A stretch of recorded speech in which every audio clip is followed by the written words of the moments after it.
I'm here with entrepreneur, author, and motivational speaker, Coach Michael Taylor. How are you doing today? Absolutely wonderful, man. Thanks for the opportunity to be on your platform and to share some information that I think can empower people to live extraordinary lives. Most definitely. And I'm struck by how much inspiration I gathered from looking at your sites today.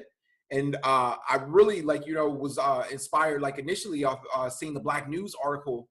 And I saw that you were hosting the Shatter the Stereotypes Summit, which is a personal development platform and social movement, I guess, created specifically for Black men. How did that idea come about? Well, actually, I've been writing and speaking about Black male empowerment for more than 25 years.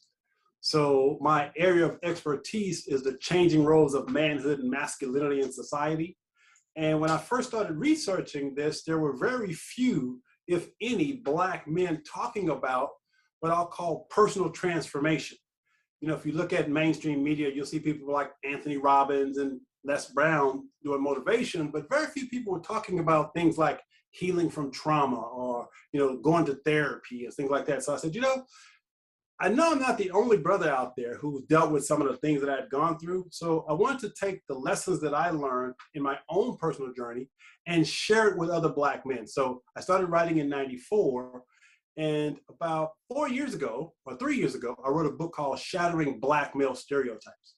And it was, again, my attempt to empower Black men to recognize that the mainstream media-generated narrative is obviously incorrect, but it is up to us as Black men to not buy into those stereotypes.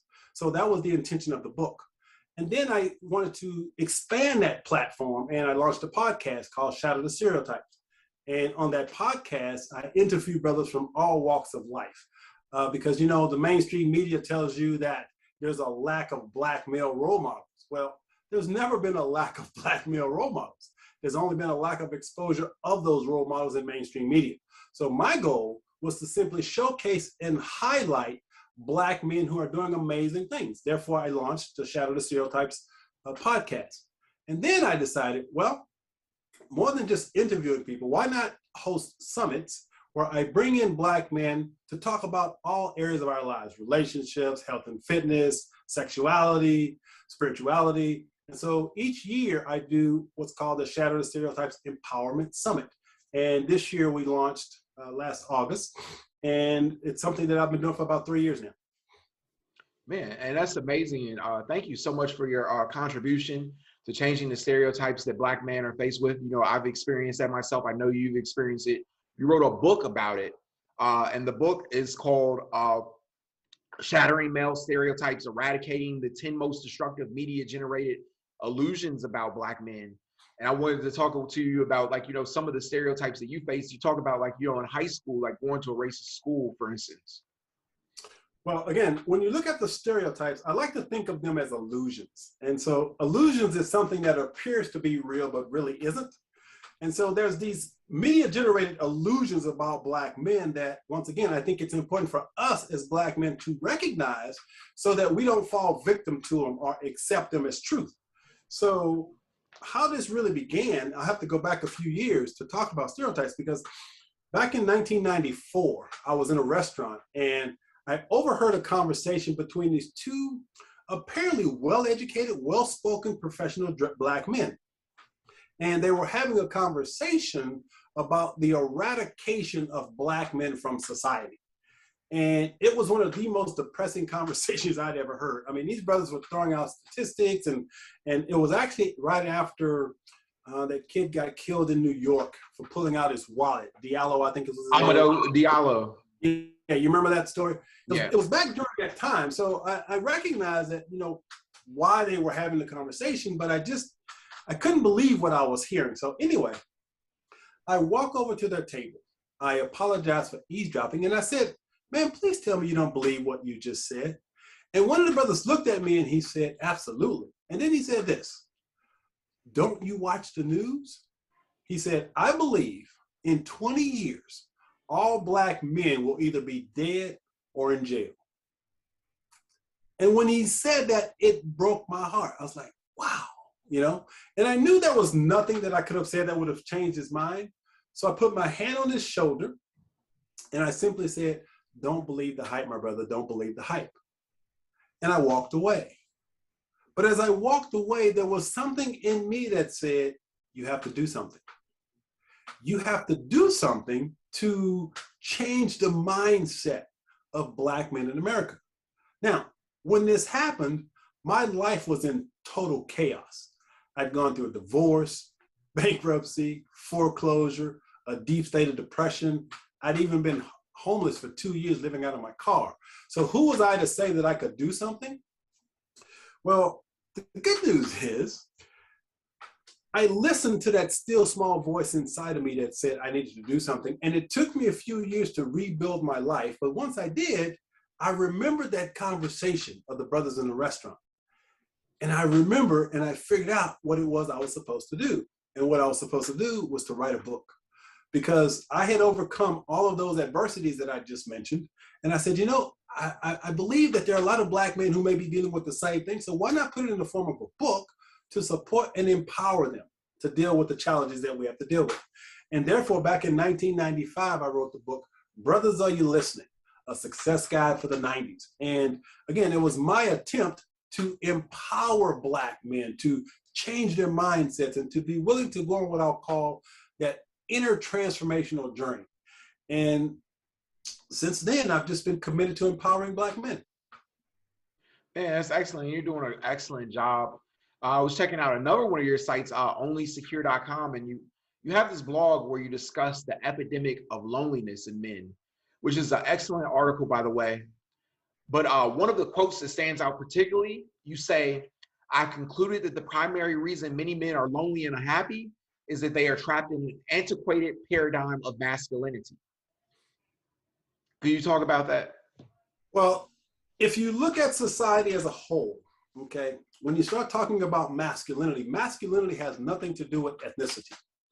And as mentioned, you know, I've been studying masculinity and the changing roles of manhood for some 25 years. And so what I recognize is that the old paradigm, and a paradigm is simply a rigid way of believing, thinking, and behaving, okay? That's Michael Taylor's definition of a paradigm, a rigid way of believing, thinking, and behaving. So for most men, we have been taught and conditioned to believe that we only have three primary responsibilities, what I call the 3 Ps: procreate, provide, and protect. And so as men, that's what we think our responsibilities are. So that's what we strive to do. But unfortunately, as men, we were never taught how to connect. And so in order to connect, a man must be in touch with his emotions and his feelings. But we live in a culture that says feelings are for women. Men aren't supposed to have feelings. We're not supposed to express feelings, right? You hear from a very early age, big boys don't cry, man up, be tough, you know, those types of things. But what happens is, as men, we begin to suppress, repress, and deny our emotions. And it is our emotions that allow us to create connections and relationships. Now, we have to understand that you can't be relational if you're unwilling to be emotional. So as men, we have to learn to be emotional if we truly want to create connection. And in the old paradigm of masculinity, men were disconnected from that. But now men are starting to wake up. Excuse me. They're starting to recognize the importance of doing their emotional healing work, learning how to be in touch with their feelings, learning how to express how they feel openly and honestly. And again, I'm an optimist. And so the lens through which I see the world now is that men are now waking up. We're tired, we're frustrated, we're hungry for something new and different. And that something new and different is what I call a new conversation with men, in which we embrace this new paradigm of masculinity that I write about. Wow, that's incredible. And on your site, Adversity, which is another website you have a bunch of websites. You say the 4 pillars for a great life are inner peace, great relationships, dynamic health, and financial abundance. But most people don't reach that state of fulfillment due to adversity. You were at one point homeless, went through a divorce, depression, all these horrible adversities. How did you overcome those obstacles? Well, again, the title of the book is Adversity is Your Greatest Ally: How to Use Life Challenges as Stepping Stones to Live the Life of Your Dreams. And so, yes, as mentioned, I've dealt with a lot of adversity in my life. I was a high school dropout. who climbed the corporate ladder. And at the age of 23, I was living the American dream, had the house, the wife, the 2.5 kids and all of that. And by society standards, I was pretty successful. And then within a 6-year time frame, that American dream turned into the American nightmare as I went through the divorce, the bankruptcy, and everything that I just mentioned. And so I actually received a miracle during the darkest period of my life. And what happened was I was sitting up late one night because I was too depressed to sleep. And I was sitting at the edge of my bed, looking across the room at my bookshelf, when I happened to notice that every book on my bookshelf has something to do with getting rich or making money. And as I looked at those books, this question just popped in my head. Michael, what if you took the same energy and effort you've used in trying to get rich and simply figure out how to be happy? And it was that one simple single question that literally changed and saved my life in an instant. Something in me shifted. And all of a sudden, my depression lifted, and I had this amazing clarity that I was going to be able to rebuild my life, and it was going to become extraordinary.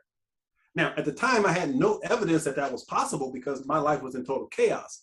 But intuitively, I somehow knew that I was going to be able to put my life back together. So I stopped reading books on getting rich and making money. I started reading books on psychology, philosophy, spirituality, metaphysics, personal development. I went on this amazing journey of transformation. You know, I did this whole Anthony Robbins walking on hot coals barefoot kind of thing. I just went on this, I became obsessed with personal growth and development. And so as a result of that experience, I just shifted my focus. I stopped looking outside of myself, you know, to make money and have stuff. And I started looking within myself, my own heart, my own mind, to figure out how I could transform my life. And so it's been an amazing journey that I'm still on some 30 years later.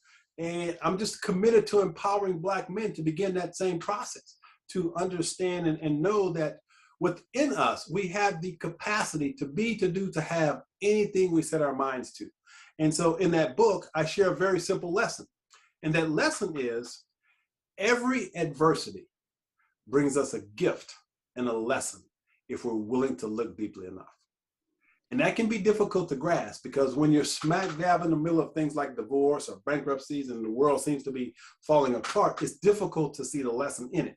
But what I can say is that my divorce, as difficult and as painful as it was the best thing that ever happened to me. Because it challenged me for the first time to stop looking outside of myself. And it challenged me to start looking within myself.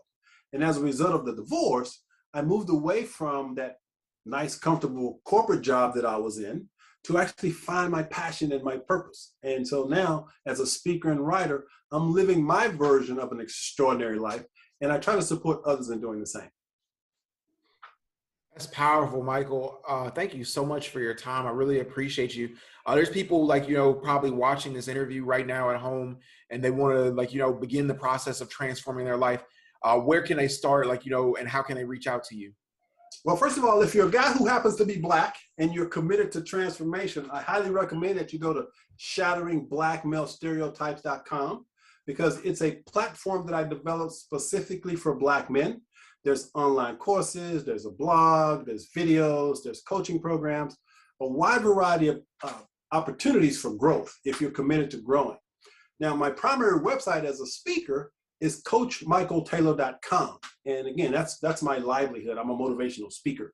But if you're truly committed to transformation as Black men, go to ShatteringBlackmailStereotypes.com, or you can go to onlynesscure.com. That's ONLYNESS,